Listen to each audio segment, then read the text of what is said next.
हाँ हम बिहारी हैं जी, थोड़े संस्कारी हैं जी। इस बार एवरीबॉडी इज हैप्पी। कोई भी सिचुएशन हो जाए, हम आपके साथ बात कर रहे हैं ना सर, हम कोई गलती होगी स्वीकार कर लेंगे। जब दुनिया में कहीं चुनाव नहीं होता था तो बिहार में वैशाली में चुनाव होता था। पार्टियां इलेक्शन का वेट क्यों करती है? इलेक्शन से 6 महीने पहले। और मैं इस इंटरव्यू के बाद ना मैं पूरी इंसिडेंट शिक्षा मंत्री को बताऊंगा। राजनीति को अनसीरियस मत लो। जब मैं समझ गया था कि मनोज तिवारी तुम हारोगे और तुम्हारे हारने में ही तुम्हारी जीत है। अगर बीजेपी ने बोला जहां से खेसारी लाल लड़ रहे हैं छपरा से, वहीं पे आप चुनाव प्रचार करिए। उन्होंने एक बार बोला दिल्ली मनोज तिवारी के बाप की नहीं है। जनता में जाते समय मुझे ऐसा फील होता था यार मैं सुपरस्टार हूँ, मैं रोज क्यों जाऊं ये गली गली। अभी वो अपनी 56 इंच की जीभ दिखा रहे हैं। ये कैसी होती है 56 इंच की जीप? नहीं, 2-4 बिजनेस आइडिया दीजिए हमारे दर्शकों को जो 10,000 में शुरू हो सकती। इस सवाल का जवाब हम नहीं दे पाएंगे। हे राजा जी ये करे तारा हल। अच्छा। मेरा गाना कोई वल्गर हो ही नहीं सकता जो मैं अपनी माँ के साथ बैठ के न सुन सकूं।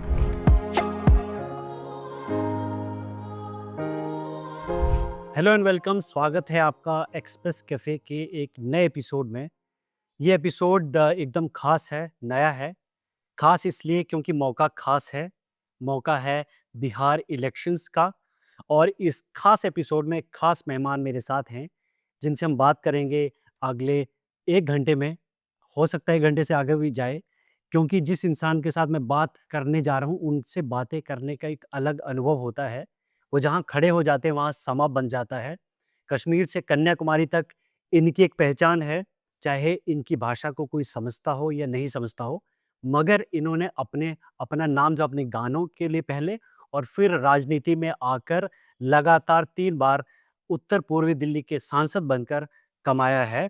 और मैं बात कर रहा हूँ मनोज तिवारी जी की। थैंक यू सर, इस पॉडकास्ट का हिस्सा बनने के लिए, हमसे जुड़ने के लिए। थैंक यू प्रवीण भाई। तो जैसा कि मैंने कहा कि खास मौका है।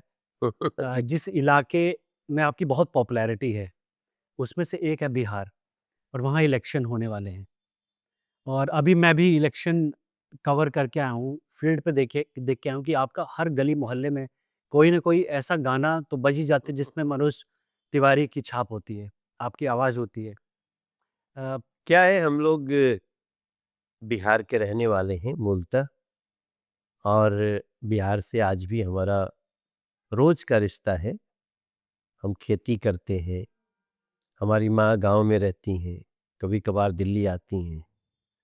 और बिहार का पिछले 30-35 साल का जो समय गया है वो तो बिल्कुल ऐसा लग रहा है जैसे लिखा हुआ है मेरे मानस पटल पे। तो वो सब देखा है, बिहार की बदहाली भी देखी है, बिहार का तमाम स्वरूप देखा है, अच्छा बुरा सब देखा है। और आज उसी बिहार के प्रगति में थोड़ा सा गिलहरी प्रयास भी कर रहे हैं, क्योंकि मैं सांसद हूँ, सरकार है हमारी पूरे देश में, तीसरी बार प्रधानमंत्री बने हैं नरेंद्र मोदी जी। तो उस नाते निश्चित रूप से हमारा सरोकार तो बढ़ जाता है। चल रहे हैं इसमें। मगर आपके विरोधी कहते हैं कि मनोज तिवारी यूपी के हैं, बिहार के नहीं हैं। बिहार तो इन्होंने बचपन में छोड़ दिया था। ये तो बड़ा अच्छा है, हाँ। इस नाते हम दोनों के हो जाते हैं। तो ज़्यादा किसके हैं, बिहार के हैं कि यूपी के हैं? नहीं, इसमें तो कोई बहस ही नहीं है। मैं मूलतः, मेरा गांव है बिहार में, पढ़ाई लिखाई हुई बनारस में काशी हिंदू विश्वविद्यालय में, तो इंटरमीडिएट भी हुआ बनारस में। और उसके बाद पहला घर भी बनाया हमने अपने बल से तो बनारस में। तो वो तो रच बस जाता है, और मुझे बहुत आनंद होता है इस बात का। अब मुझे लगता है कि मैं उत्तर प्रदेश बिहार का एक ज्वाइंट पॉइंट हूँ। मगर आपकी पूरी अगर बायोग्राफी को देखें मनोज जी, तो ऐसा देखने में लगता है कि आप पले बड़े बनारस में, पढ़ाई वहाँ से की। नहीं, पले बड़े बिहार में। पले बड़े बिहार में। पले बड़े किस उम्र बिहार में आप बनारस आए थे? हाई स्कूल के बाद। हाई स्कूल के बाद। जी, आप। आए भी थे तो कोई परमानेंट नहीं आए। अच्छा। आते थे शनिवार रविवार, वापस चले जाते थे इंटरमीडिएट के दौरान भी। और बनारस हमारे गांव से मात्र 70 किलोमीटर है। कैमूर। हाँ, तो तो 70 किलोमीटर बनारस तो आने का मेन ऑब्जेक्टिव क्या था आपका? बनारस एक तो सांस्कृतिक राजधानी है देश की, और इतना बड़ा बाजार है बनारस, इतनी बड़ी धर्म नगरी है बनारस, सनातन संस्कृति की, और वहां से 70 किलोमीटर दूर मेरा गांव है, तो कहाँ जाएंगे? पटना तो हमारे यहाँ से 190 किलोमीटर है, अच्छा। और 70 किलोमीटर बनारस। तो ये हर जगह होता है। आप उत्तर प्रदेश के बॉर्डर पे, जैसे गोरखपुर है, तो आप मैक्सिमम गोपालगंज के लोगों को, आगे जाएंगे तो मोतिहारी के लोगों को आप इधर पाएंगे। वैसे ही अब बनारस और गोरखपुर तो बहुत ख्याति प्राप्त शहर है, जैसे पाटलिपुत्रा है, पटना है, जैसे राजगीर है, जैसे रांची है। तो हम लोगों का निश्चित रूप से आना जाना बनारस से ज्यादा हुआ। अभी आपका एक गाना आया है, हाँ हम बिहारी हैं जी। हाँ, कितना बढ़िया है। माटी को सोना करने वाली कलाकारी हैं जी, हाँ हम बिहारी हैं जी, थोड़े संस्कारी हैं जी। उसमें बहुत सारी पंक्तियां हैं। अकेले चाणक्य जैसे 100 पे भारी हैं जी, हाँ हम बिहारी हैं जी। गुरु गोविंद सिंह का सास नालंदा की क्यारी हैं जी, हाँ हम बिहारी हैं जी, थोड़े संस्कारी हैं जी। लिखा है इसको उत्तर प्रदेश के व्यक्ति ने। ये भी देखिए कमाल। अतुल राय जी मऊ के रहने वाले थे, अच्छा। और गाया है एक बिहार के लड़के ने, जिसका यूपी से भी संबंध है। हाँ, इलेक्शन से पहले ये थीम सॉन्ग है, अभी बीजेपी का पूरे इलेक्शन कैंपेन में ही चल रहा है। इसके पीछे की कहानी बताइए कि आपको क्या मतलब कैसे जोड़ा गया इस गाने से? इस गाने की ज़रूरत क्यों थी इलेक्शन से पहले? देखिए, मैं स्टार प्रचारक हूँ बिहार चुनाव हाँ, का, बिल्कुल। तो मेरी जिम्मेदारी बनती है कि हम इस प्रचार को थोड़ी सी अलग हाइट दें। जो ट्रेडिशनल प्रचार है, हम जाएंगे, हेलीकॉप्टर से जाएंगे, गाड़ी से जाएंगे, कहीं रोड शो में जाएंगे, हम क्या ऐड कर सकते हैं? तो दिमाग चल रहा था, आरती भी हमको बोलती रहती है कि कुछ सोचा करिए। तो दिल्ली चुनाव में हमने गाना गाया था, और हर चुनाव में गाता हूँ। दिल्ली चुनाव में कौन सा गाना गाया था आपने? बहाने नहीं बदलाव चाहिए, दिल्ली में भाजपा सरकार चाहिए। तो बहाने नहीं बदलाव, एक लाइन में दिल्ली के लोगों को सब कुछ पता चल गया। ये बहानेबाज है, हमें बदलाव करना है। अब बिहार वाले में इस समय बिहार का प्राइड बड़ा खिल के निकला है प्रणव जी। हर बिहारी जब वो दीघा पुल से गुजरता है तो उसको प्राउड होता है कि यस, हमारे पास भी पुल है। अब जब बख्तियारपुर का पुल बन गया, वो जो तेजस्वी बाबू का विधानसभा है ना, वहां से कितने लोग नाव में चल के गिर के चले गए संसार से। वहीं मोदी जी और नीतीश जी की जोड़ी ने इंटरनेशनल ब्रिज दिखता है, आप दूरियां घट गई। मैं अभी गया था पैदल सुल्तानगंज से देवघर जल लेकर, तो मैं जो रास्ता में 6 घंटे में जाता था सुल्तानगंज, वो मैं 1.25 घंटा में चला गया। पैदल? नहीं, आप पैदल से बाई गए थे? कार। अच्छा। पैदल तो हम सुल्तानगंज से देवघर गए, देवघर गए थे। अच्छा। पर सुल्तानगंज जाके जल उठाते हैं ना, तो वो 6 घंटा लगता था। अच्छा। अब 1.25 घंटा लगा। कमाल हो गया। प्राउड, प्राइड, बिहार गौरव। गया से पटना की दूरी जो 4.5 घंटा की हुआ करती थी, अब 1.25 घंटे की हो गई। 8 लेन रोड। और इस देश में हम लोग मरीन ड्राइव की चर्चा सुनते थे ना मुंबई में, बिहार में जो मरीन ड्राइव है, उस मरीन ड्राइव का 4 गुना लंबा है। हाँ, बिल्कुल। और उस मरीन ड्राइव के साथ चलते हुए आप दोनों तरफ नदी दिखती है, नदी गंगा जी के अंदर। What a pride. एक दिन तेजस्वी बाबू भी वहां पे रील बना रहे थे, वो डांस करते हुए रील आई थी उनकी। डांस करते, उसी मरीन ड्राइव पे आई थी। तो जो बिहार का प्राइड आया है, मैंने गाने में उस प्राइड को रेखांकित किया है अतुल राय जी ने, और हमने गाया उसको।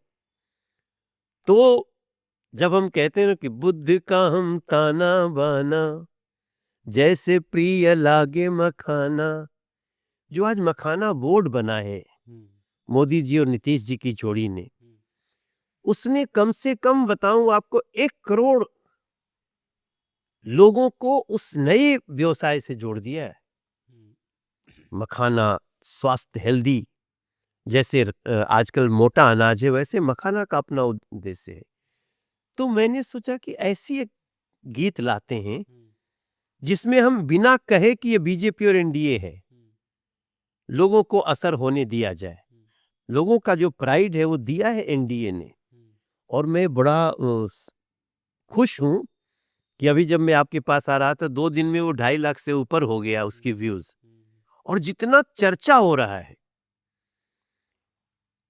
जो एनडीए की स्पष्टवादिता, सबका साथ सबका विकास के साथ जो विकास और विरासत का प्राइड है वो उस गाने में है, इसलिए लोगों को अच्छा लग रहा है और परिणाम भी आएगा। आपने दिल्ली की बात की, एक गाने की, बहाना नहीं बदलाव चाहिए। जी बिहार की जनता भी बहुत बहुत लोग कह रहे हैं बहाना नहीं बदलाव चाहिए, बहुत हो गया नीतीश कुमार के 15 साल। तो आपको लगता है ये एंटी इनकम्बेंसी जो है वो, और दूसरा एक ड्रॉबैक, इसको कैसे आप लोग देखते हैं कि बीजेपी ने कोई मुख्यमंत्री का उस तरीके से चेहरा, क्योंकि नीतीश कुमार, सबको एविडेंट है ये कि नीतीश कुमार अभी उनका स्वास्थ्य जो उतना सही नहीं है। बहुत सारी फोटोज़ वायरल होती हैं, वीडियोज़ वायरल होती हैं, स्टेज पे उनका दिखता है कि बॉडी जेस्चर जिस तरीके से करते हैं, या स्वास्थ्य ओवरऑल, जो क्या मीडिया के कुछ लोग कहते हैं कि पिछले 3-4 साल से उन्होंने मीडिया से बात ही नहीं की है, he is completely cut off. तो बस नेतृत्व तो उन्हीं का है। ऐसे में क्या मुख्यमंत्री का चेहरा अगर नीतीश कुमार की जगह कोई और होता तो बीजेपी को फायदा नहीं होगा? देखिए इस पे बातें तो ही होंगी, हुँ, हर पार्टी सोचती है, हुँ, मगर हमारा जो एक इसी गठबंधन ने ये स्थिति पैदा की है हुँ। कि अब एंटी इनकम्बेंसी नहीं प्रो इनकम्बेंसी है। मगर ये तो मनोज जी, वहाँ होता है ना जहाँ बीजेपी रूल्ड स्टेट है, वहाँ पे प्रो इनकम्बेंसी है। जहाँ पे आप विपक्ष में होते हैं वहाँ आप एंटी इनकम्बेंसी बोलते हैं। विपक्ष में आप देखिए सरकार के प्रति जहां-जहां हम जा रहे हैं,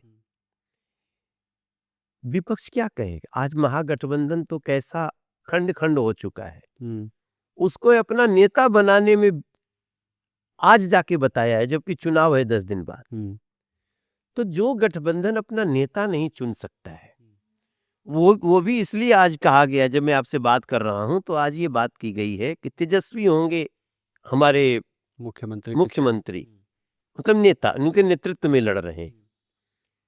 भाई तेजस्वी कहलाया के पास नाम क्या था, फिर भी आप नहीं दे रहे थे। What is the reason? Reason Rahul Gandhi don't accept हुँ,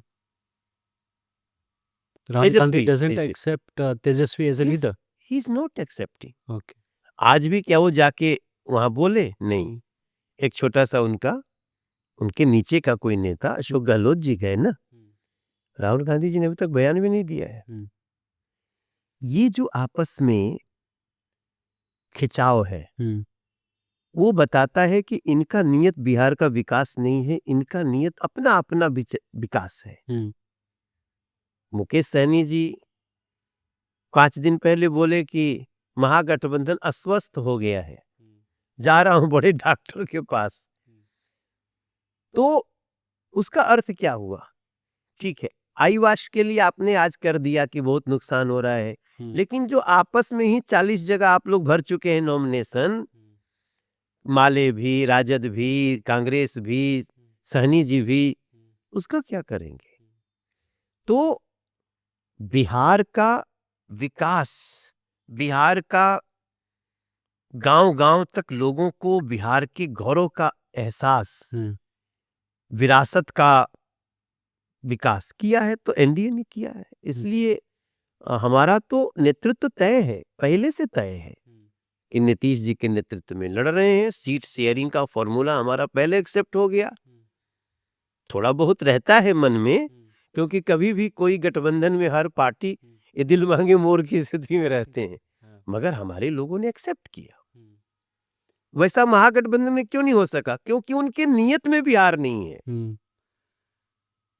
एक चीज़ बताइए कि इस बार का जो इलेक्शन है, बिहार का इलेक्शन 2025 का, क्या आपको लगता है पिछले इलेक्शन से बहुत अलग है? अगर लगता है तो किस मामले में अलग आपको लग रहा है कि ये वाला इलेक्शन बहुत अलग है? पिछला इलेक्शन हम लोग बहुत विपरीत परिस्थिति में लड़ रहे थे, क्योंकि जितने हमारी विकास के जो वर्क चल रहे थे वो पूरे नहीं हुए थे।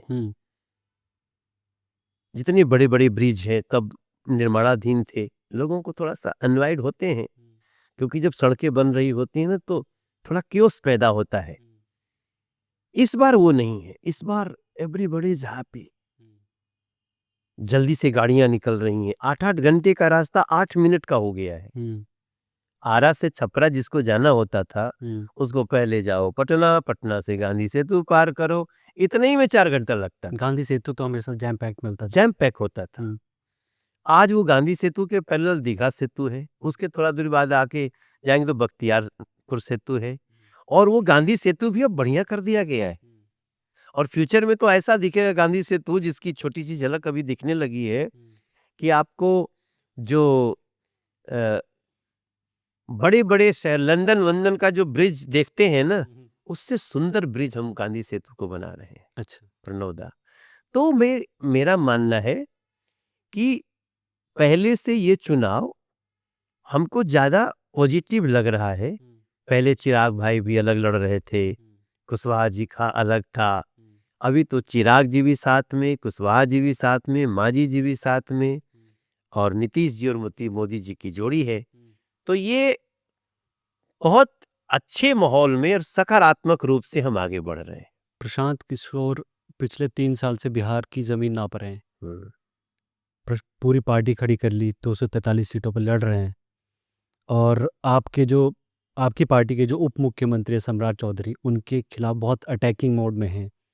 हर इंटरव्यू में, हर पॉलिटिकल रैली में सम्राट चौधरी पर बोला जाता है कि वो अभियुक्त हैं, और उनकी पढ़ाई लिखाई डिग्री पे भी सवाल लगातार उठा रहे हैं कि 10वीं फेल हैं, और बीजेपी उस पूरे मामले में बहुत डिफेंसिव दिख रही है। आपको लगता है ये कहीं ना कहीं ये जो एक अटैक है प्रशांत किशोर का, ये बीजेपी के लिए थोड़ा सा सेटबैक है इलेक्शन से पहले? देखिए, कोई ऐसा क्वेश्चन नहीं जिसका जवाब सम्राट भाई ने नहीं दिया, उन्होंने बताया। अब ये प्रशांत किशोर जी कहते तो है कि हम पढ़े लिखे हैं, लेकिन वो भी नहीं बताते हैं कि वो क्या पढ़े लिखे। अभी एक एबीपी के समाचार में वो छोड़ के भाग गए। इशू सिर्फ ये था कि आप अपनी डिग्री और एजुकेशन बताइए, तब वो बीच से छोड़ के भाग गए।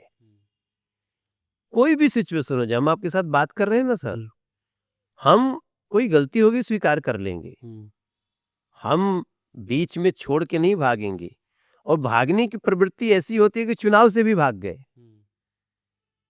पूरे प्रदेश में जो व्यक्ति पहली बार पार्टी बना के चुनाव लड़ रहे हैं, क्या उनको चुनाव नहीं लड़ना चाहिए था? 20 बार बोले हैं कि हम लड़ेंगे चुनाव, वो राघोपुर से हम लड़ेंगे चुनाव, तेजस्वी नहीं लड़ पाएगा हमारे सामने। अरे तेजस्वी तो लड़ रहे हैं, तुम ही नहीं लड़ रहे हो भैया।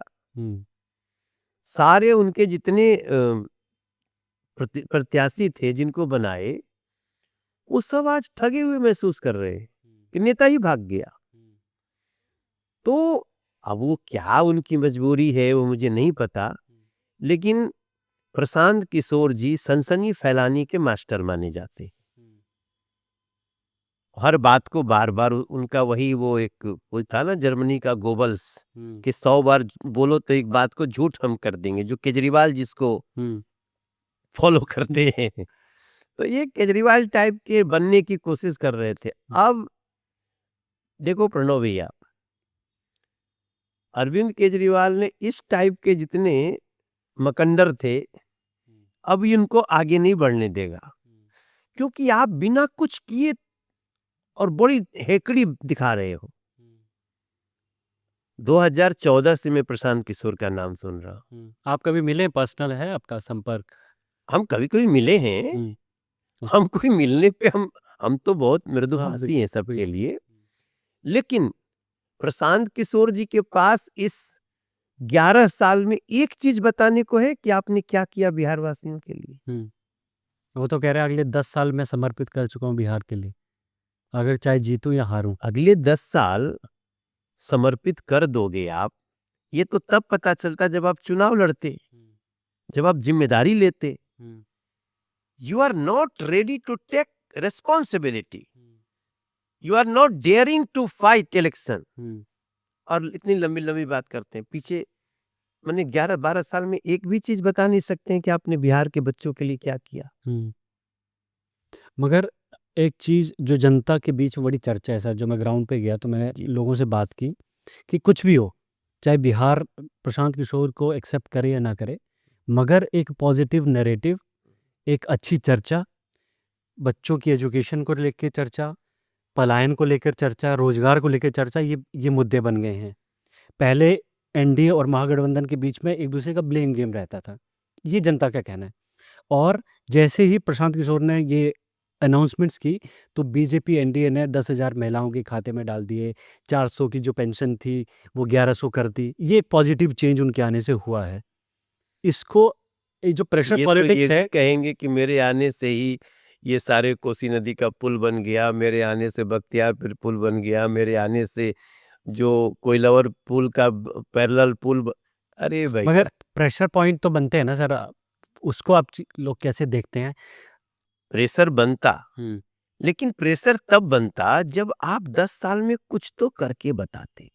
उन्होंने मोदी जी को मोदी जी बना दिया। वो अपनी वो बताते हैं, उसमें अकम्प्लिशमेंट बताते हैं कि मैंने मोदी जी को प्रधानमंत्री बना दिया, नीतीश कुमार जी की हेल्प करी, टीएमसी की हेल्प करी, तमाम नेताओं की हेल्प करी जिताने में, एस्टेब्लिश करने में।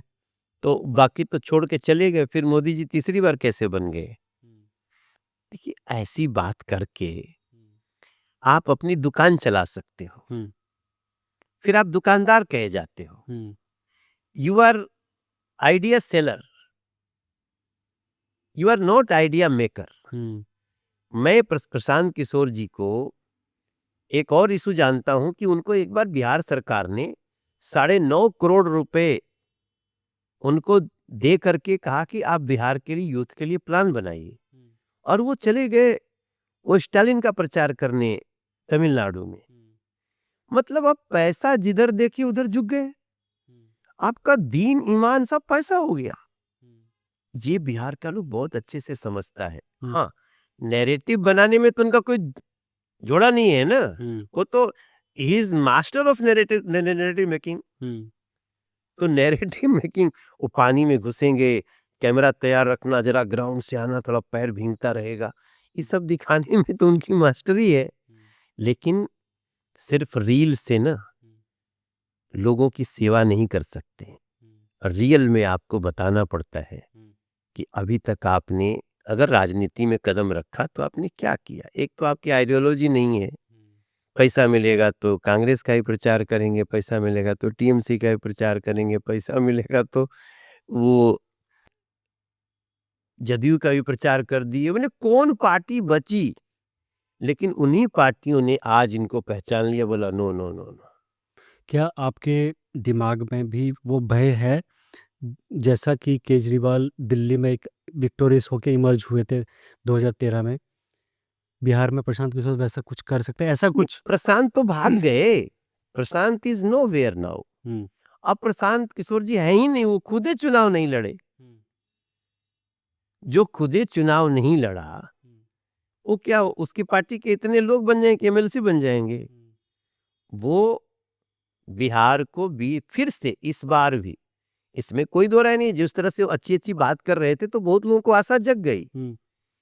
लेकिन आपको चुनाव तो लड़ना चाहिए था।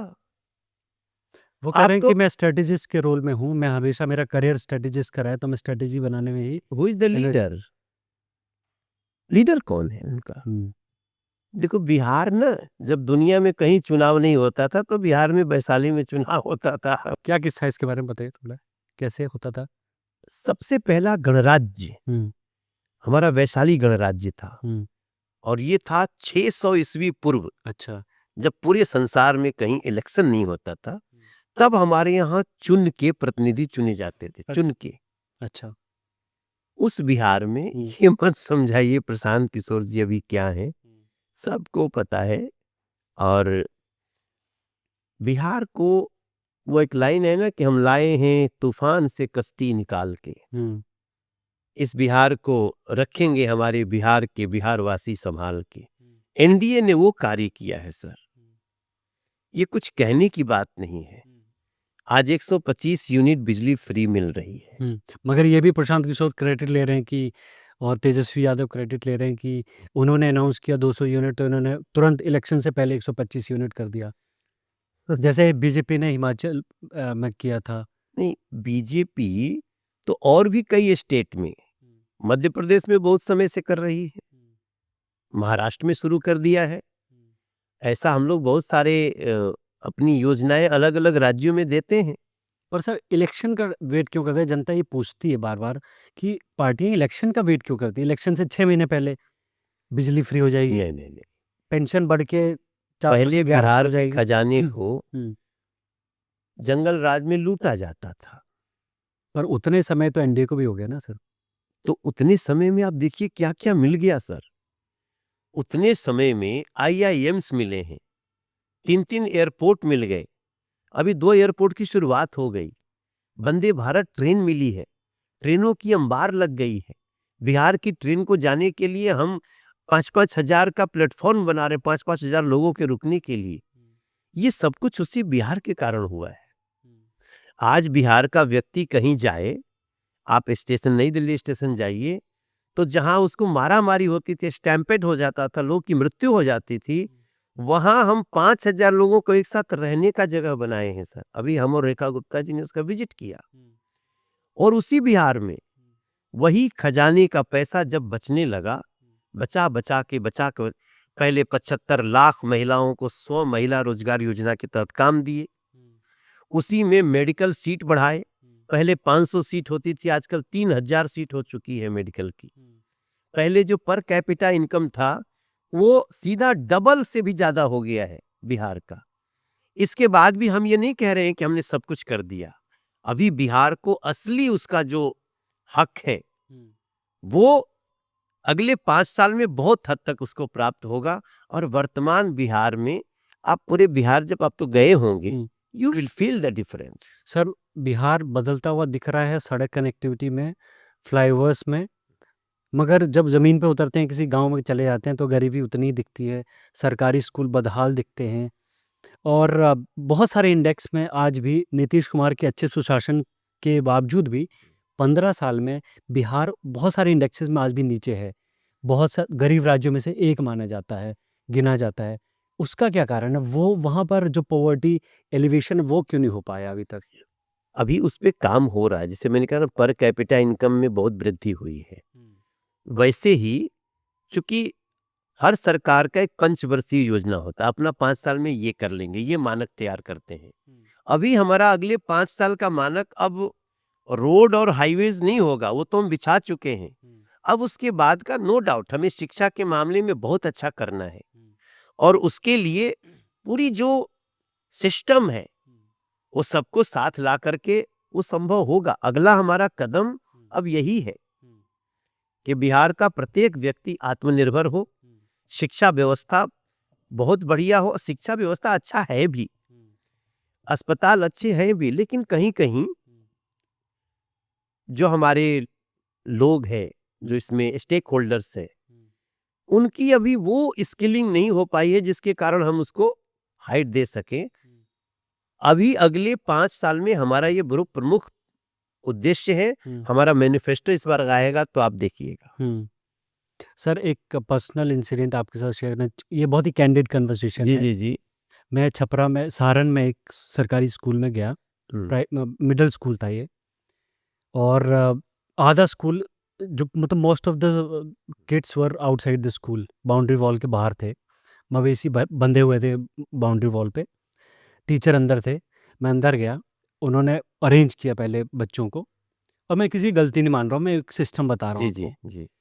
और मैं एक क्लासरूम में गया तो वहाँ पर एक तरफ 2 लाइन में बच्चे बैठे थे, एक तरफ 2 लाइन में बच्चे बैठे थे, एक सिंगल टीचर उनको पढ़ा रही थी। तो मैंने पूछा बच्चों से कि आप कौन सी क्लास में हैं?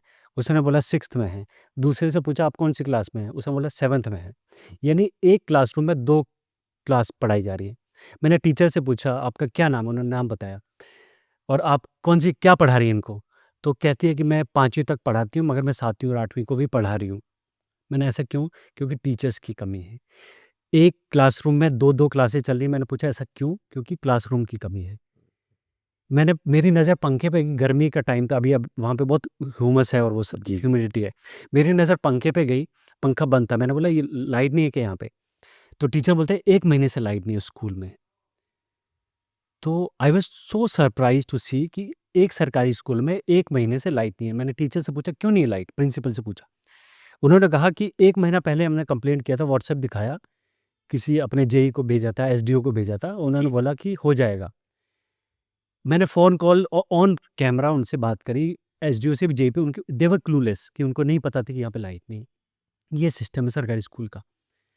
नहीं देखिए, तो नहीं ऐसा सर, ग्राउंड पे कहीं ऐसी रियलिटीज़ हैं कहीं से जिससे हो सकती है। हाँ, हम ये बात हम आपको बता रहे हैं कि बिहार तो एक शहर नहीं है, बहुत बड़ा स्टेट है और उसमें अगर आपको कहीं ऐसा मिला तो हमारे लिए ये एग्जाम्पल है। और मैं इस इंटरव्यू के बाद ना मैं पूरी इंसिडेंट शिक्षा मंत्री को बताऊंगा प्लीज़ मैं जो वीडियो भी बताऊं। दूँगा हाँ, आपको। और प्लीज सर हेल्प मी। और सर मैं ये और डिक्लेरेशन यहाँ मेरा पे दे रहा उसमें हूँ कि मुझे वहाँ पे कोई लेके नहीं गया था, मैं रैंडमली गया था जी जी कि मैं देखना चाहता हूँ कि सरकारी स्कूलों की क्या व्यवस्था है। सर, मैंने पहले हुँ, आपसे बोला हुँ, कि हम खुद महसूस करते हैं हुँ, कि शिक्षा के क्षेत्र में कई बहुत सारे स्कूल तो बहुत अच्छे हो चुके हैं, हुँ, मगर कुछ स्कूल ऐसे हैं जहां हमें काम करने की आवश्यकता है। हुँ, और उस व्यवस्था को हुँ, एक देखिए, चुनौती तो हमारी होती है, वहीं के लोगों के साथ ये सारा काम करना है। हुँ, तो कई जगह हमें डिफरेंट सिचुएशन की चुनौती का सामना करना पड़ता है। हुँ, कहीं ऐसे लोग हैं जो जानबूझ के अड़ंगा डाल रहे हैं, उनको इससे कुछ राजनीतिक लाभ है। हुँ, तो फिर भी वो हमारी कमी है कि हम उसको दूर नहीं कर पाए। मगर इस 5 साल में हमारा एजुकेशन पे इतना फोकस होने वाला है हुँ, कि आपको बिहार के बच्चों पे, शिक्षा पे हुँ, गर्व होगा। हुँ, हालाँकि हम एक बात साथ-साथ बता दें कि आज भी बिहार के बच्चों की जो पढ़ाई-लिखाई का स्टेटस है, हुँ, वो बहुत बड़ा है। बिल्कुल मानते हैं उसको। बिहार के बच्चे पूरे दुनिया में काम कर रहे हैं। हुँ, तो एक उदाहरण से आप पूरे बिहार के नहीं कर सकते हो। उसको नहीं कर नहीं, मैं सकते। बिल्कुल, हाँ। मेरा यहाँ पर आपसे ये यूपीएससी शेयर हो, करना आईएएस, आईपीएस, हुँ, आईआरएस में हमारे बच्चे पूरे देश में टॉप कर रहे हैं। हुँ, हम अमेरिका भी गए थे, हुँ, इंडिया डे परेड में हुँ, 2.5 लाख लोग न्यूयॉर्क में सड़कों पे थे हुँ, और उसमें मैक्सिमम हमारे बच्चे हैं। हुँ, तो लेकिन कहीं-कहीं ऐसा हमको भी जानकारी में आया है कि हम सारे स्कूलों को एक नए सिरे से हमको देखना पड़ेगा, हुँ, जो अभी टू द पॉइंट नहीं आ पाए हैं। हुँ, और हम आपके इस एग्जाम्पल को निश्चित रूप से हुँ। अच्छी जगह जहाँ से इस पे डिफरेंस आएगा हम करेंगे डिस्कस। शुक्रिया सर। अ, मनोज तिवारी के पॉलिटिकल करियर पे जब न हम लोग नज़र डालते हैं, तो आप सबसे पहला चुनाव समाजवादी पार्टी से लड़े और मुकाबला था योगी आदित्यनाथ जी से, जी बड़ी टक्कर। जी फिर आपने पार्टी बदली, फिर आप लगातार 3 बार बड़ी जीत करके आए। जी 2024 का जो इलेक्शन हुआ, उसमें तमाम 7 में से 6 एमपीज़ को हटा दिया गया बीजेपी द्वारा, 1 को रिटेन किया गया, तो वो थे मनोज तिवारी। क्या है आपकी पॉलिटिक्स? आपका क्या रेपो है अपनी पार्टी के अंदर? आप क्यों ज़रूरी हैं अपनी पार्टी के लिए? देखिए, एक तो जो मैं 2009 में लड़ा ना, वो मेरे लिए बड़ी सीख हो गई लाइफ क्या की। सीखा था आपने उससे? सीखा ये था कि राजनीति को अनसीरियस मत लो। आप सीरियस नहीं थे तब? नहीं नहीं, वो तो क्या आपको उसकी कहानी हाँ। जो है ना, वो क्या अमर सिंह जी थे, अब वो संसार में नहीं रहे। अमर सिंह जी। तो अमर सिंह जी ने हमें, मैं अमर सिंह जी के साथ थोड़ा इन्फ्लुएंस में था कि हम और अमिताभ बच्चन जी फ़िल्म किए थे, वो अमिताभ बच्चन जी के दोस्त थे साथ में, तो वहीं पे उन्होंने प्रस्ताव रख दिया और मैं नाना करते मुझे लड़ना पड़ा। हुँ, वो केवल 3 महीने का फेयर था। हुँ, मैं 3 महीने पहले ही समाजवादी पार्टी की सदस्यता लिया हुँ, और चुनाव बाद अमर सिंह जी का झगड़ा हो गया पार्टी से। हाँ, तो हमारे वो भाग से शिखर टूट गया, मैं भी किनारे हो गया। मगर उस 3 महीने में हमको समझ में आया कि योगी आदित्यनाथ क्यों जमीन पे लोगों से जुड़े हुए हैं। और वो मेरे लिए जीवन की एक सीख थी प्रणव जी। मैं जहां जाता था ना, मैं आज आपसे बताऊं, हमारा जिला अध्यक्ष समाजवादी पार्टी के, उनका नाम नहीं लूंगा, वो हमसे बोलते 2 दिन बाद कि बाबा यहाँ कहाँ लड़े आगे लत्तू। तो हम कहे कि का भइल अध्यक्ष जी, आप कहे ऐसे बोलत है। देखो बाबा, हम तो समाजवादी पार्टी के जिला अध्यक्ष हैं, लेकिन वोटवा तो हम जोगी जी के दे, मंदिर के हम लोग वोट दे लीजा, जोगी जी के दे लीजा। मेरा तो शॉर्ट सर्किट हो गया कि मैं कहाँ आ गया। बट दूसरे पॉइंट हम ये सोचने लगे, यार ये योगी आदित्यनाथ जी कितना जमीन से जुड़े हुए हैं। और वो घटना थी जब मैं समझ गया था कि मनोज तिवारी, तुम हारोगे और तुम्हारे हारने में ही तुम्हारी जीत है। अच्छा। योगी आदित्यनाथ जी के हम लोग कोई विरोधी तो थे नहीं, हम तो एबीवीपी से थे पहले। तो योगी आदित्यनाथ जी हमेशा से हम लोगों के उस क्षेत्र के लोगों के लिए हीरो थे, उस समय भी। फिर वो गलती सुधारने का मौका मिल गया, मैंने धाड़ सुधार लिया। मैंने 2013 में भारतीय जनता पार्टी ज्वाइन करी। उस दौरान गैप जो था, तब भी मैं समाजवादी पार्टी में नहीं था। अच्छा। मैं उस 3 महीने के बाद मैं कोई समाजवादी पार्टी का कार्यकर्ता नहीं था। हाँ, 2-3 साल बाद मुझे लगा कि अनसीरियसली राजनीति में मत जाओ। 2012 के आसपास जब नरेंद्र मोदी जी पीएम बन सकते हैं, गुजरात के मुख्यमंत्री, जैसे ही मिले हम लोग के आसपास आया, तो मैं तो 3 महीने का भाव देख चुका था। उस 3 महीने में राजनीति से क्या अपेक्षा है लोगों की, वो समझ में आ गया था।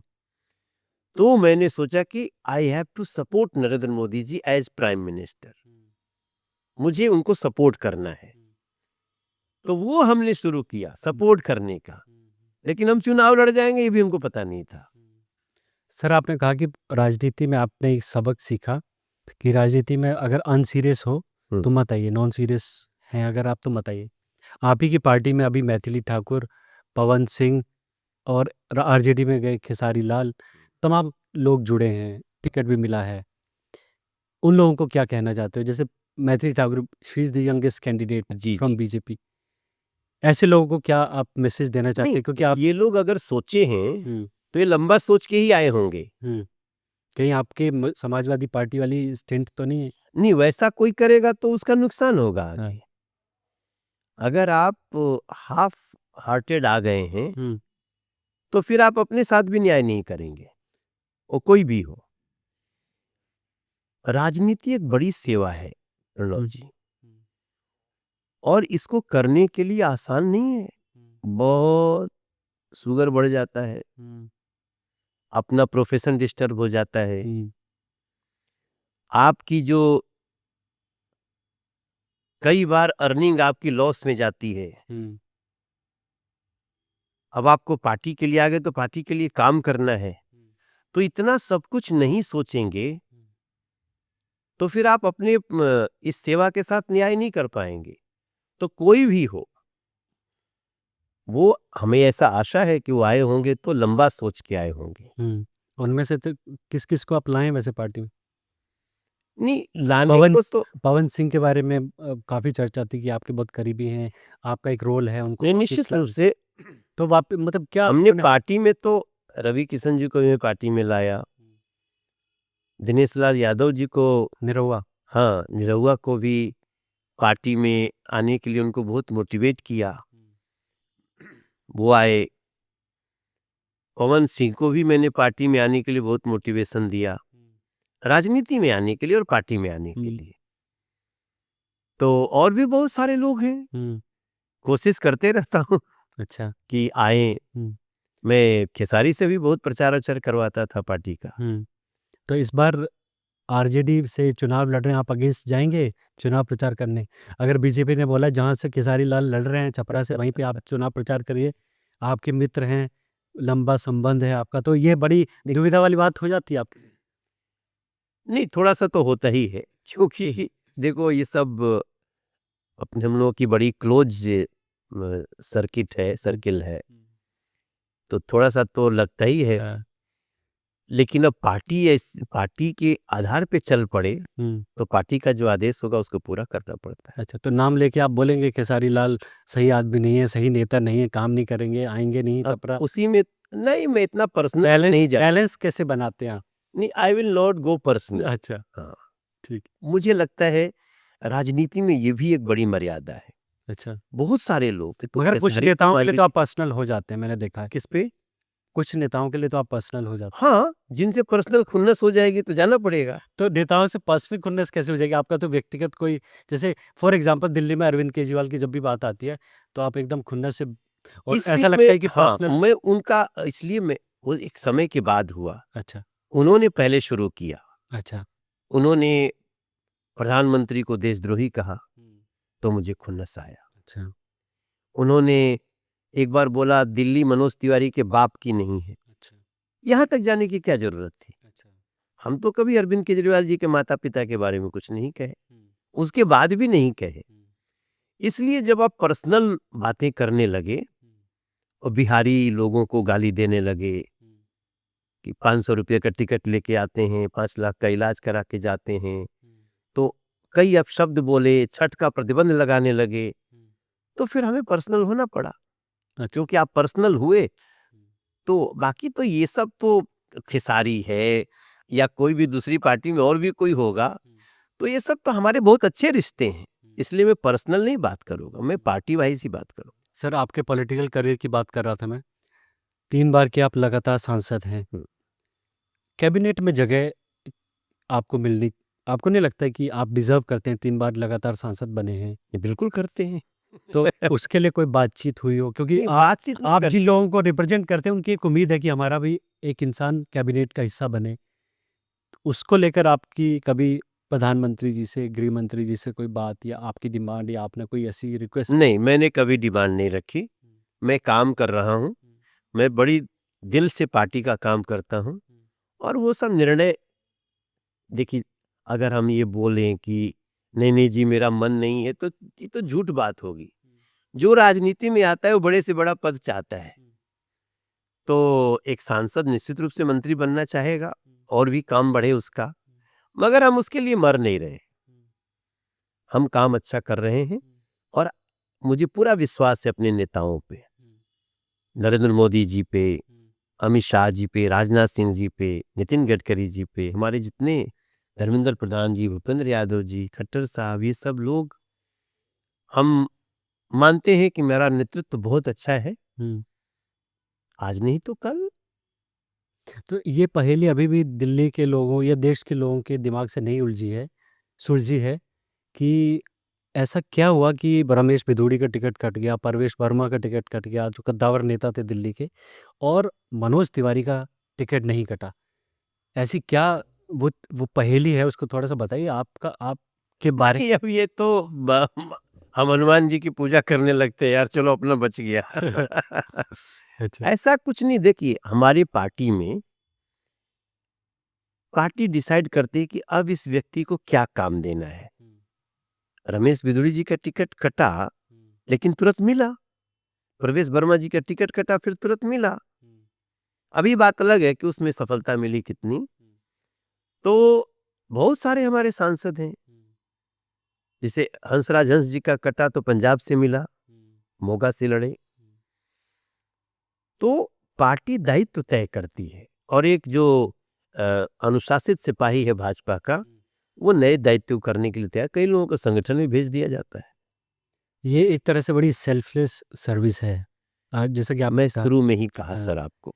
तो मुझे ये बताइए कि कितना मुश्किल होता है कि वो जो पार्टी का एकदम ईमानदार और अनुशासन वाला डिसिप्लिन सिपाही बने रहना, क्योंकि सबकी अपनी-अपनी महत्वाकांक्षाएँ, एस्पिरेशंस तो होती हैं। आपको अपना ईगो छोड़ना पड़ता है। मैं बहुत बड़ा सुपरस्टार हूँ, मैं ऐसा हूँ वैसा हूँ, हमसे बड़ा कोई नहीं है। कब छोड़ा तो आपने? आप धीरे धीरे छूटा। आपकी ज़िंदगी का वो कोई ऐसा वाक़या बता सकते हैं जहाँ पे आपको लगा नहीं यार, ये भ्रम है या ये बहुत ही फ्रेजाइल चीज़ है, ये आज है कल जा सकती है। ये जो रियलाइज़ेशन है आपको पर्सनली कब हुआ? क्योंकि यह आप दूसरे चुनाव में रियलाइज हुआ, 2019 में 19 में। थोड़ा बताइए कैसे? कोई इंसिडेंट बताइए? क्या, जब हम लोग 2014 में लड़े, हुँ, तो मैं 2014 से 2018 तक ना बहुत जनता में जाते समय मुझे ऐसा फील होता था, यार मैं सुपरस्टार हूँ, मैं रोज क्यों जाऊं ये गली गली और मंडल अध्यक्ष, और ये ऐसा मेरे मन में आता था। मगर जब मुझे फिर से चुनाव लड़ाने की लग गया कि, क्योंकि मैं अध्यक्ष बन गया था, हुँ, अध्यक्ष बनने के बाद मुझे लगा कि पार्टी तो बहुत हमको रिस्पेक्ट दे रही है, क्योंकि मैं फर्स्ट सेलिब्रिटी था जिसको स्टेट का प्रेसिडेंट बनाया गया। तो वो 17 में बने थे, तो 14, 15, 16, ये 3 साल के बाद अध्यक्ष बनते ना, मुझे लगा कि मनोज, पार्टी आपको बहुत रिस्पेक्ट दे रही है, अब आप जीरो से शुरू करो, अच्छा। अब आप हीरो से छोड़ो, जीरो से शुरू हो जाओ, क्योंकि अब हमको गली में जाना पड़ेगा, कार्यकर्ता से बात करना पड़ेगा। तो एक सुपरस्टार को ना कार्यकर्ता बनने का जो हुँ, ये यात्रा है ना, हुँ, वो सबसे संभव नहीं हो पाएगा प्रवीण जी। नहीं। मुश्किलात आते भी थे, लेकिन धीरे धीरे मैं बसा लिया कि अब मैं भूल गया कि मैं पीछे क्या हूँ। वो किसी इंटरव्यू में ही पता चलता था। फिर मैं शुरू से शुरू हुआ, फिर धीरे धीरे लोगों का विश्वास जीता। जब 2019 में फिर गया चुनाव लड़ने, तो कई जगह ऐसा मिला कि अच्छा, आ गए नेताजी, याद आ गया आपको। हुँ, वो जो बातें होती थी ना, वो शर्मिंदा कर देती थी। अच्छा।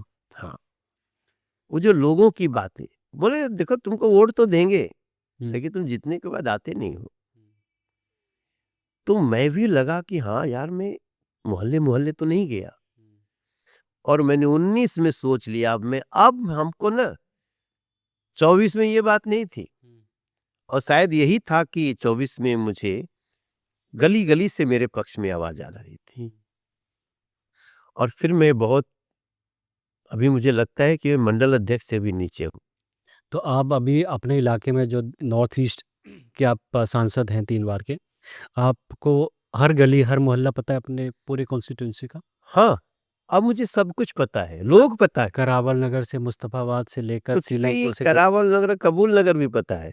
अच्छा। कि रोहतास नगर में एक कबूल नगर मोहल्ला है। क्या ऐसी 2-3 समस्याओं के बारे में बताइए सांसद जी जो अभी तक आप नहीं जिनका समाधान कर सके हमने हैं? बहुत ऐसा काम किया है कि हमारे क्षेत्र का आदमी, जब वो अब हम रहे न रहे, मनोज तिवारी का यश रहेगा नॉर्थ ईस्ट दिल्ली में। जब मैं गया था ना, जो एंट्री पॉइंट्स होते थे, शास्त्री पार्क का चौराहा,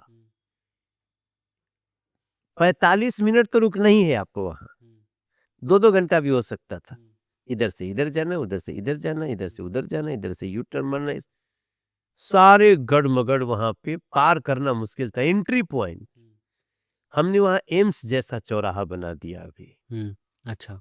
अब वहां 1 मिनट नहीं रुकना पड़ता है किसी को। हुँ, और उसके बाद सीलमपुर का ब्रिज आता था, एक तरफ से जाने का था, ऊपर आने से वही भीड़ में मैंने उस पुल को डबल किया, और 1 किलोमीटर का फ्लाईओवर बनवाया नया। अच्छा।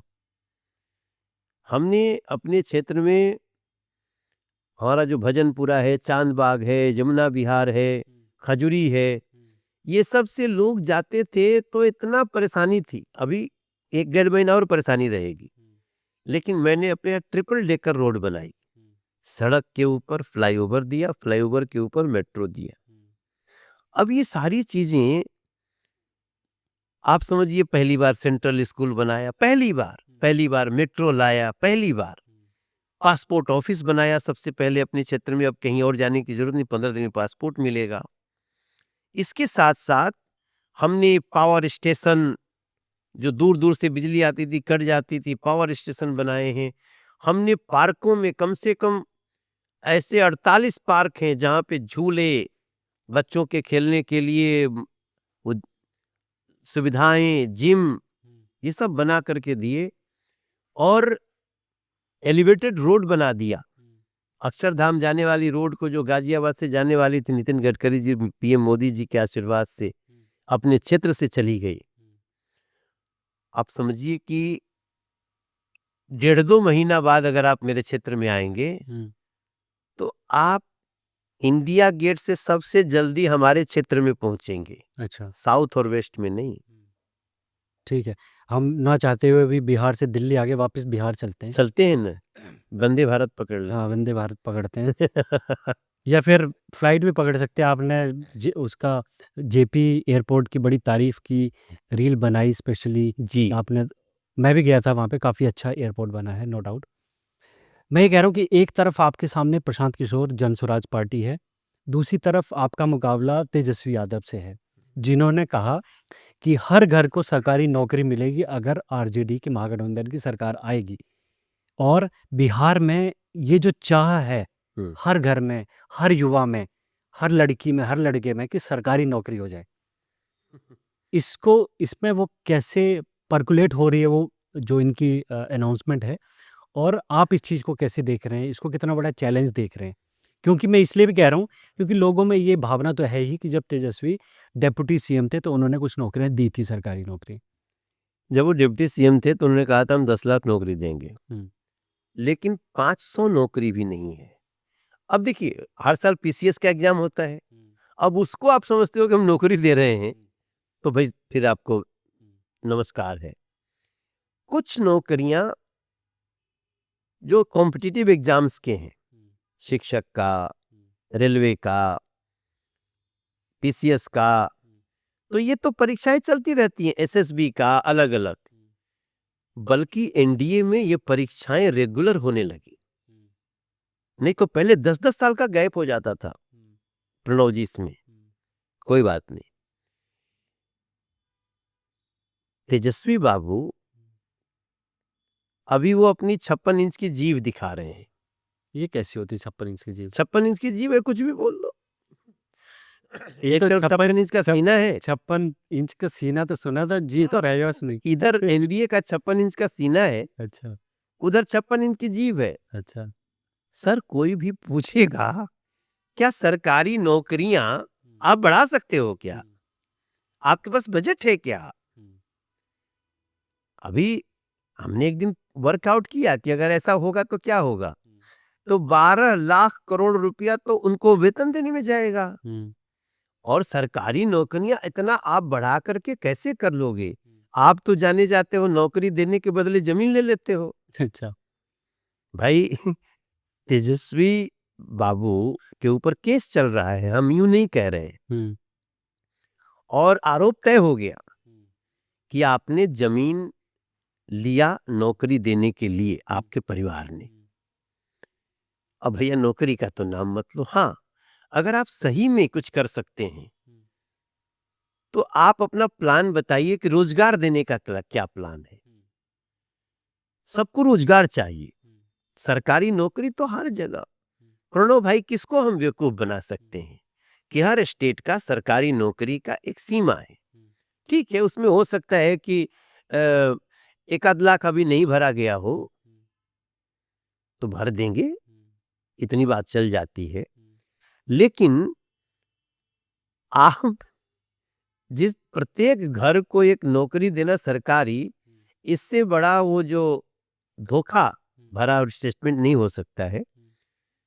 जैसे मैंने कहा मखाना बोर्ड बना, हुँ, 1 करोड़ प्लस लोग उसमें ज्वाइन किए, हुँ, रोजगार उनका चल पड़ा है। हुँ, हम 75 लाख महिलाओं को स्वरोजगार योजना से जोड़े, हुँ, उनको दे रहे हैं। हुँ, अभी जो 10-10 हजार रुपए भी दिए गए हैं करीब 1.25 करोड़ 1.5 करोड़ को, हुँ, वो सीड मनी है। हुँ, उसको लेकर के अपना रोजगार शुरू करेंगे हुँ। और उस रोजगार के बाद फिर जैसे ही करेंगे बैंक उनको उससे ज्यादा पैसा देगा। मगर लोगों के दिमाग में मनोज जी ये भी आशंका है कि बीजेपी ने हमको या गवर्नमेंट ने हमको 10-10 हज़ार का लोन दे दिया है, क्योंकि उसमें जो आपका आगे का है कि क्योंकि इस चीज़ में बीजेपी आपको लगता है कि क्लियर हो पाई है ये कम्युनिकेट करने में कि ये मनी जो है, ये पैसा जो है 10-10 हज़ार रुपए महिलाओं को दिया गया है, ये कैसे यूज़ किया जाएगा? बहुत सारे लोगों से हमने बात की तो उनको लग रहा है, वो डर रहे हैं कि इस पैसे को खर्च करें कि क्या करें? क्योंकि वो क्लैरिटी नहीं आई है। उस पैसे से रोजगार करें। आप किसी भी व्यक्ति को आत्मनिर्भर बनाने के लिए वो एक सहायता कर दी गई। अब वो जो मन करे वो करे। पर 10,000 से कौन-सा बिज़नेस हो सकता है आज के टाइम पे? बहुत सारे बिज़नेस होते हैं। जैसे बताइए 2-4 भाई साहब, देखिए, काम को छोटा नहीं समझना चाहिए। नहीं 2-4 बिज़नेस आइडिया दीजिए हमारे दर्शकों को, जो 10,000 में शुरू हो सकती। सेल्फ हेल्प ग्रुप चलती है। हुँ। आपस में महिलाओं का समूह बनता है और उसमें कभी-कभी मान लीजिए उन्होंने अ, एक जैसे एक कैप है, हुँ, कैप बनाना शुरू कर दिया। हुँ, सामान खरीद के लाए। हुँ, खूब आराम से शुरू हो सकता है। कई लोग बुक बनाना, कॉपी बनाना शुरू कर देते हैं। हुँ, कई लोग ये जो गुलाल, अबीर ये सब बनाते हैं ना, ये बनाना शुरू कर देते हैं। हुँ, हमने सेल्फ हेल्प ग्रुप के तहत हुँ, अपने रोहतास नगर, अपने नॉर्थ ईस्ट दिल्ली में हुँ, हम लोगों ने काम किया। उसमें हज़ारों महिलाएँ शामिल हो गई हैं। अच्छा। इसी में और ये शुरुआत होता है, ये 5,000 10,000 से हो जाता है। हुँ, मैंने कुछ कुछ अपना कंट्रीब्यूट किया, कुछ उसको लगाया हुँ, और जैसे ही उसको करके वो पैसा आया, हुँ, आपको उससे ज़्यादा पैसा देना है, तो अब जैसे ही वो पैसा आप दोगे उसका डबल मिल जाएगा आपको। हुँ, वो जैसे देते हो उसका डबल मिल जाएगा आपको। हुँ, और आप एक अच्छा पीएम स्वनिधि योजना भी तो यही है, जैसे मान लो रेडी पटरी के लोग हैं, हुँ, उनको सब्जी खरीदनी है, खरीद के बेचनी है, हुँ, तो उसके लिए पैसा दिया जाता है। हुँ, ये सारे काम छोटे-छोटे होते हैं, लेकिन ऐसे छोटे काम करने के लिए लोगों को पैसा ऋण पे लेना पड़ता था। आज भी प्रणव भाई, कई ऐसी जगह है जहाँ मेरा 5% मे सैकड़ा लिया जाता मेरा है। नाम आप बार-बार गलत ले रहे हैं, दर्शक टोकेंगे आपको। प्रवीण डोगरा नाम है मेरा। मैं कोई बात कोई बात। पहली बार नहीं, जब प्रणव बोला हूँ प्रवीण समझा जाए। प्रवीण समझे जाए। ठीक है, please carry on. Sorry Praveen ji. कोई बात।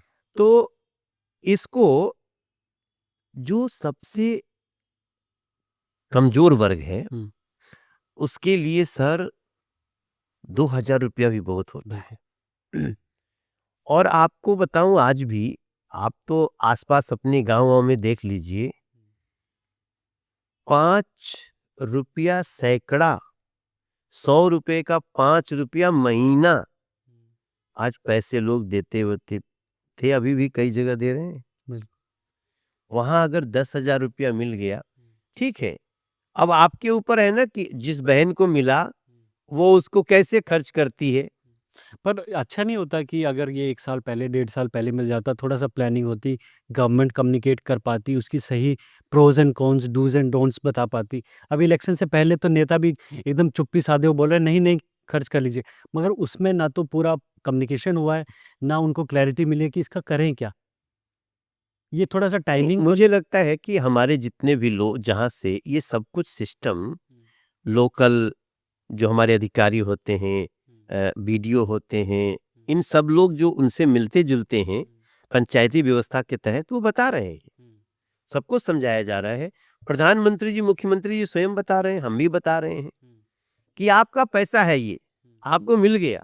हुँ, अब उसको आप जितना अच्छा उपयोग करोगे, हुँ। वैसे आगे और पैसा मिलेगा। ठीक है।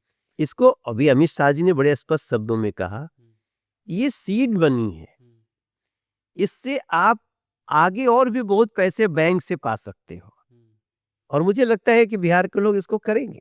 हुँ। ठीक है। अ, मुद्दे पे आते हैं। मुद्दा ये है कि दिल्ली में जब चुनाव होते हैं तो बहुत चर्चा होती है कि मनोज तिवारी इस बार मुख्यमंत्री बन सकते हैं। बिहार में चुना आप दिल्ली अध्यक्ष बने तो भी ये हुआ कि आपका कद आपने बोला कि पार्टी आपको इज़्ज़त दे रही है, एलिवेट कर रही है। अभी बीजेपी के पास कोई चेहरा नहीं है, नीतीश कुमार जी के नेतृत्व में लड़ रहे हैं आप लोग चुनाव, मगर एक चेहरा नहीं है बीजेपी की तरफ से मुख्यमंत्री के लिए। आप उस जगह से आते हैं, वहाँ की पूरी पॉपुलेशन में एक आपकी अपील है, आपकी प्रतिष्ठा और आपकी पूरी इमेज भी अच्छी है और आपने 3 साल 3 बार आप सांसद बन के अपने को प्रूव भी किया है। आपको नहीं लगता आपके लिए सही समय आ गया है अब बिहार वापिस जाके काम करने का? नहीं, मैं तो दिल्ली में पूरा रच बस गया हूँ और बिहार की हमारी जो टीम है वो बहुत अच्छा परफॉर्म कर रही है, तभी तो हम आज इतनी बातें कर रहे हैं। तो बिहार की टीम हमारी सक्षम है। हम तो केंद्र की राजनीति में बहुत सुख महसूस कर रहे हैं। आपकी कोई इच्छा या ऐसा कोई एम्बिशन नहीं है स्टेट नहीं, पॉलिटिक्स में जाने? बिहार के लोग लेके कुछ नहीं है। नहीं है। अगर कल को पार्टी बोल देती जाइए मनोज जी मुख्यमंत्री पद की शपथ अरे लीजिए। काहे बोलेगी हमको, हम जहाँ आए वहाँ ठीक है। इतना मेहनत से सबको जोड़ जोड़ के रखे हैं। हाँ, तो ऐसे तो बहुत सारे उदाहरण रहे हैं जिन्होंने केंद्र से स्टेट में वापस गए हैं, स्टेट से फिर केंद्र में आए हैं। नहीं, लेकिन वो वहाँ होता है ना जहाँ नेताओं की कमी हो। तो नेताओं की तो कमी है ही ना बीजेपी में। नहीं नहीं, चेहरा कौन है? बिहार में अभी तो हमारा गठबंधन का चेहरा है। नहीं, मैं मान गया। नीतीश। अगर मान लीजिए सर कि नीतीश कुमार जी 1 साल बाद कहते हैं कि I want to step down and you they if he is willing to pass on the baton to BJP. इस तो सवाल का जवाब हम नहीं दे पाएंगे। ये सवाल का जवाब हमारा शीर्ष नेतृत्व देगा। अच्छा, इस सवाल से हमको हटा दो। ठीक है, हटा देते हैं। लास्ट सवाल बिहार पे है, फिर हम दिल्ली वापस जी आएंगे। भैया। क्या आपके हिसाब से क्या ऑनेस्ट असेसमेंट है आपकी बिहार को लेकर? 14 नवंबर को कितना क्या परिणाम आ सकते हैं उसका मोटा-मोटा अगर आकलन आप दर्शकों को थोड़ा-सा बता सकें? देखिए, मुझे लगता है कि हम इस बार गठबंधन, वैसे तो हम अपेक्षा कर रहे हैं कि 200 हो जाए। हुँ। इतना बढ़िया माहौल है, इतना काम किया है और हमारी प्रार्थना भी यही है। लेकिन मुझे लगता है कि हम क्लियरली 160 प्लस जाएंगे। 160 प्लस जाएँगे। इसमें बीजेपी का कितना रहेगा 101 में से? ठीक ठाक रहेगा। अब इसको हम क्या बोल सकते हैं अच्छा, प्रवीण भाई। ठीक है। एक चीज़ मैं आपसे शेयर करना चाहता हूँ फिर से एक इंसिडेंट, चूँकि मैं ग्राउंड से आया हूँ तो बहुत सारी चीज़ें हैं मेरे दिमाग में और चूँकि आप उस इलाके से हैं, नेता कितने कनेक्टेड हैं आज के टाइम पर ज़मीन की रियलिटीज़ से, वो मैं जानना चाहता हूँ। आप जब जाते हैं बिहार के हों, केंद्र से जो जाते हैं, वो ज़मीनी हकीकत से कितना कितना वाकिफ़ हैं? नहीं, अभी भारतीय जनता पार्टी के लोग, पार्टी इतना लगा देती है काम कि आपको कनेक्टेड होना ही पड़ता है। अब जैसे आज ही हम सुबह-सुबह यमुना जी में स्वच्छता करके आ रहे हैं। अच्छा, अब यमुना जी स्वच्छता करके जब हम निकले, तो यमुना जी के स्वच्छता के दौरान हमको कम से कम 1000 लोग मिले। हुँ, उस 1000 लोगों में हमको कई लोग ऐसे मिले हैं, जैसे मैं आपको ये चित्र दिखा रहा हूँ हुँ, कि हम अब जैसे इतने लोग मिले, अच्छा, देख रहे हैं? हुँ, अब अगर पार्टी हमको नहीं भेजती, हुँ, तो हम इतने लोगों से आज तो नहीं मिल पाते। हुँ, फिर मिले हैं, हुँ, तो फिर इनसे बातचीत हुई है हमारी। हुँ, कहीं अकेले किसी से बात कर रहे हैं, किसी से, तो ये कारण है हमारा कनेक्ट होने का।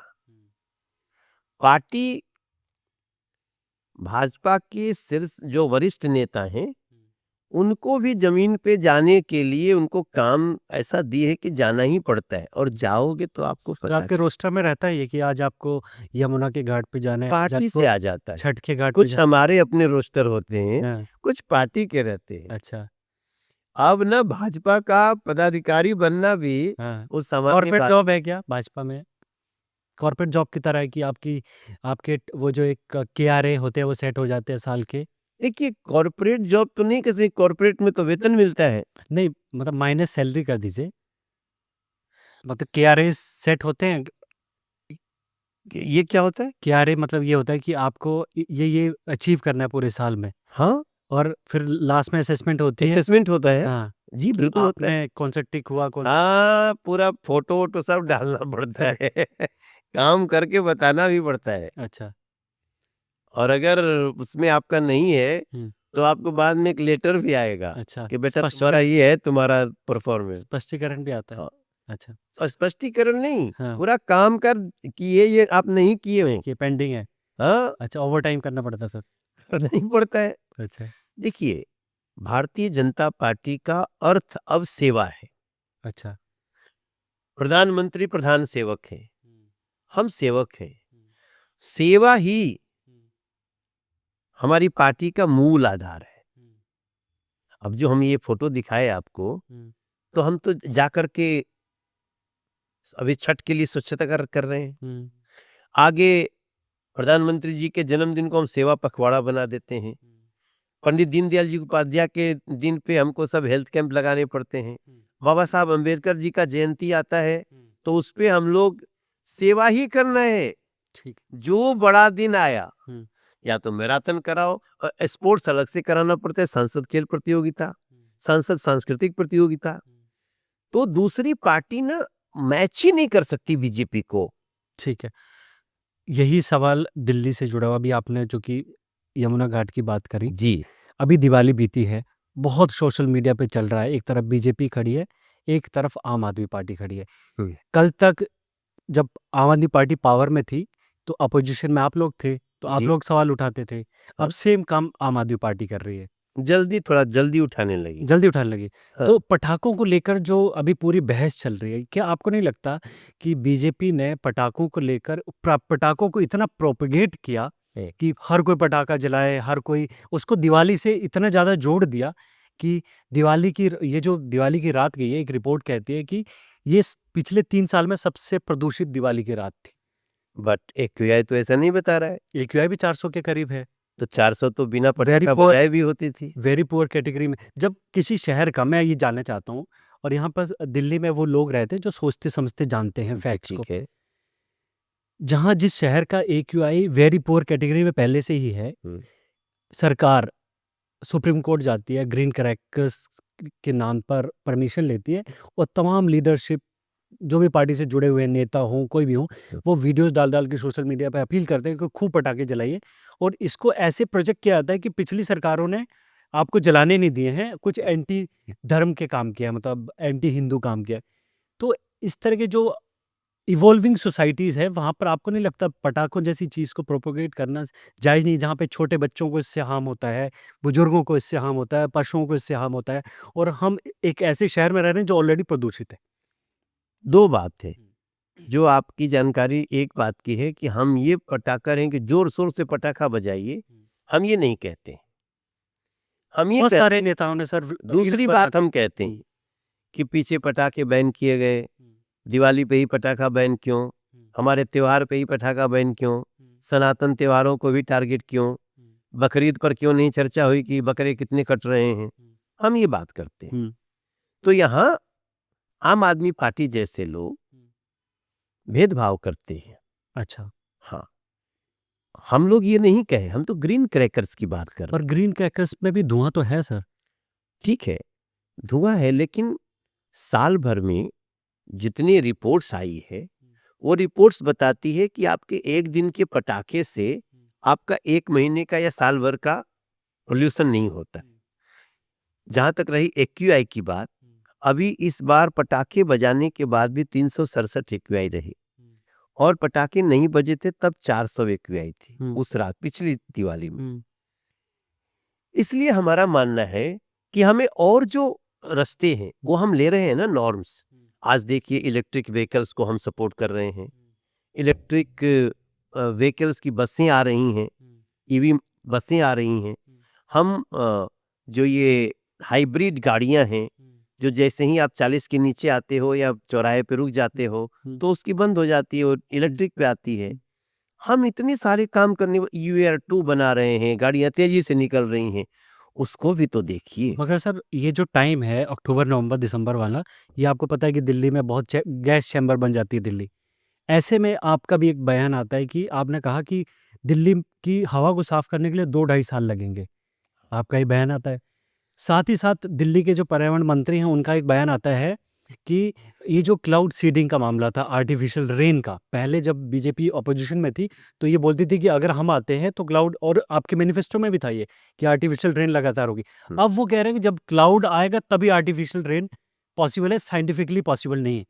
तो जो पहले आम आदमी पार्टी करती थी, जिसका आप विरोध करते थे, ऐसा लग रहा है आप बीजेपी पावर में आकर वही कर रहे जो आम आदमी पार्टी कर रही थी। नहीं प्रवीण भाई, ऐसा नहीं है।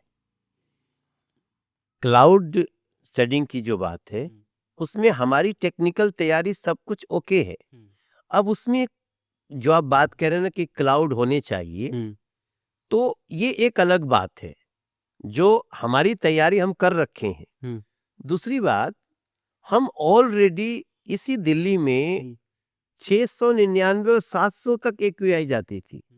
हम इसको आज अभी मोबाइल निकालिए, इस समय क्या एक्यूआई है? 199 200 से ऊपर नहीं होगा। हम लगातार कोशिश कर रहे हैं, अभी भी आप लगा के देखिए।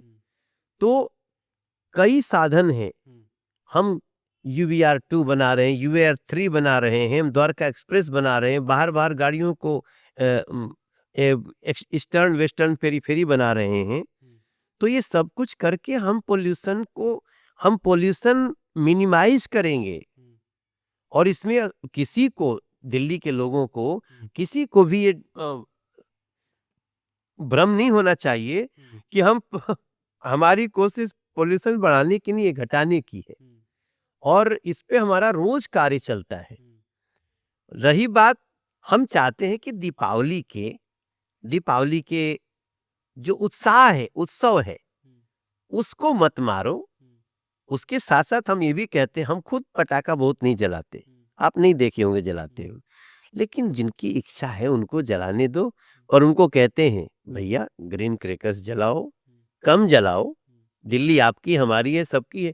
लेकिन बैन कर देते हैं ना, तो बहुत तकलीफ देता है सर। तो छठ का भी प्रतिबंधित था, बिल्कुल। आज छठ होने जा रहा है ना। छठ पे क्या प्रतिबंध था? छठ ही नहीं हो रही थी जमुना तट पे। यमुना तट पे 6 साल से छठ बैन था। 1 साल तो मान लो आपने कोविड के लिए बंद किया, कोविड के बाद भी आपने बंद कर दिया कि ये नोटिफिकेशन है एनजीटी का, ये बंद है, आज वही छठ हो रही। तो एक चीज़ छठ से भी जुड़ी हुई है कि साहिब सिंह परवेश वर्मा का लास्ट साल का वीडियो बहुत सर्कुलेट हो रहा है, आपने देखा होगा जी। वो एक अधिकारी को धमकाते हुए दिख रहे हैं कि ये कौन सा केमिकल आप डाल रहे हो, ठीक है, तुम्हारे सर पे डाल दूंगा, ये उनके वर्ड थे। और आपकी सरकार ने तब आम आदमी पार्टी को घेरा।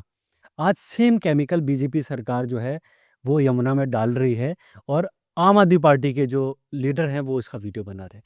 तो लोगों को भी ये समझ आ रहा है कि दोनों पार्टियां तो सेम कर रही हैं ना, सेम गेम कर रही हैं। सेम नहीं कर रहे। हाँ, बताइए कैसे नहीं कर रही हैं? सेम तो केमिकल आप वो जो दवाई, एक तो पहले हम पूरी कोशिश कर रहे हैं कि जमुना जी में सफाई ज्यादा हो।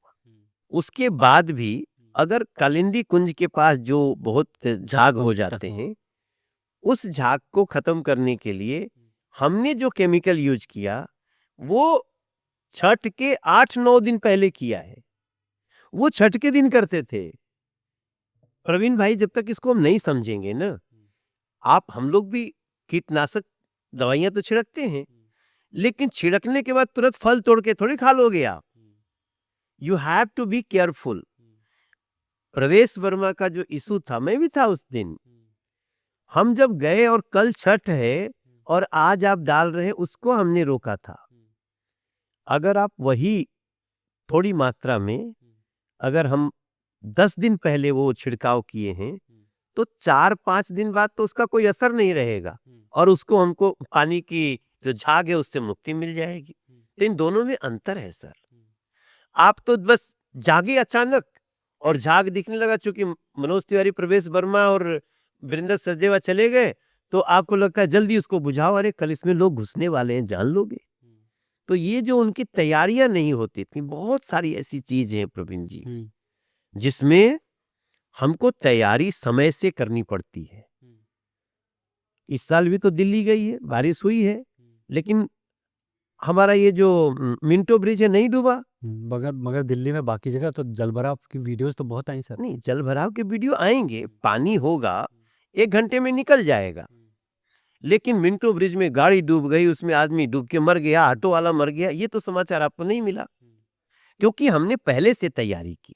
बीजेपी पूरी तैनात थी इस बार मिंटो ब्रिज को बहुत बढ़िया कैमरा लगा के, मोटर वोटर लगा के कि जैसे ही पानी भरे तुरंत निकालना इस बार। नहीं सर, करना ही पड़ता है, बिल्कुल करना पड़ता है। और देखिए, हमने 2-2.5 साल की बात करी, उसके पीछे मैं रीजनिंग जानना चाहता हूँ। आपने बोला 2.5 साल कम से कम लगेंगे दिल्ली की हवा को साफ करने के लिए, उसके पीछे आपका क्या होता, थोड़ा उसके बारे में बताइए। हम बहुत सारे एक्सरसाइज कर रहे हैं जिससे पोल्यूशन मिनिमाइज होगा। तो 8 ही महीना में सब तो नहीं हो पाएगा ना, उसके लिए हमको कम से कम 2-2.5 साल का समय चाहिए। अच्छा। उसके बाद हम ज़्यादा रिस्पॉन्सिबिलिटी के साथ जवाब दे पाएँगे। अभी तो हमारी पारी शुरू हुई है। बिल्कुल। तो अब ये आम आदमी पार्टी वाले अभी 7 महीना में इतनी बेशर्मी नहीं देखी। तुम्हारे 11 साल के पाप को हम लोग कम से कम उसको दूर करने में 2-2.5 साल का तो समय दो। उसके बाद लगातार आजकल हमारी आजकल लोगों को T20 वाला वो क्रिकेट फॉर्मेट बहुत पसंद आ रहा है ना, कि पब्लिक पहले समझदार 4 ओवर में 6 ओवर में ही मैच का रुख पता चल जाए कि क्या कर शासन तो ऐसे नहीं चलता है। हाँ। शासन में तो देखिए कोई भी चीज़ अब जो नाले गिर रहे हैं जमुना जी में, हम 7 महीने में तो नहीं उसको ठीक कर सकते हैं। लेकिन जो नजफगढ़ नाला नाम पड़ गया है ना, उसको हम नदी बना के देंगे आपको। अच्छा, हाँ, तो मुझे 2 चीज़ों पे जनता की तरफ से आपसे जवाब चाहिए कि यमुना नदी कब तक साफ़ होगी? और दूसरा, क्या दिल्ली में एक्यूआई 600-700 ये नहीं पहुँचेगा बीजेपी रूल में? इस साल हमारी कोशिश है कि न पहुँचे। अगले साल तो पक्का नहीं पहुँचेगा। ये कैमरे में देख के बताइए आप, कैमरा में बोल रहा दिल्ली हूँ। की जनता को बताइए। मैं 2025 और 26 का जो ये बजट है, मार्च तक, इसमें तो हम दावा नहीं करेंगे, लेकिन मिनिमम हम उसको नहीं बढ़ने अभी भी हमने इसको 400 से ऊपर नहीं बढ़ने दिया है। लेकिन जब 26-27 का समय आएगा, उस सत्र में हम आपको ये कभी भी 300 से ऊपर नहीं बढ़ने देंगे, ये हमारा दावा है। अच्छा, ठीक है। तो इस वीडियो को सेव करके रख लीजिएगा, जो भी देखें। मनोज तिवारी जी ने ये कमिट किया है। चुनाव बीजेपी पावर में आ गई दिल्ली में। कभी केजरीवाल जी से बात हुई? मनीष सिसोदिया जी से मिलना हुआ? वो दिल्ली में है ही नहीं है, कहीं में नहीं है, प्रोग्राम में भी नहीं अभी है। तो आप ही की सरकार ने बंगला दिया है, गवर्नमेंट ने केजरीवाल जी को नया एक उनको नया बंगला दिया है ना, बट वो आ नहीं रहे, वो पंजाब में है। पंजाब में है। अच्छा, भगवंत मान के सर पे बैठे हुए। अच्छा। अगर ये सवाल मैंने नहीं पूछा तो ये मतलब हमारी पूरी बातचीत बेकार हो जाएगी। कौन सा है? आपने एक पत्र लिखा प्रधानमंत्री जी को, गृह मंत्री जी को, कि भिखारी ठाकुर जी को भारत रत्न दिया जाए। जी, ये वो इंसान है जिन्होंने भोजपुरी के लिए बहुत काम किया, जी।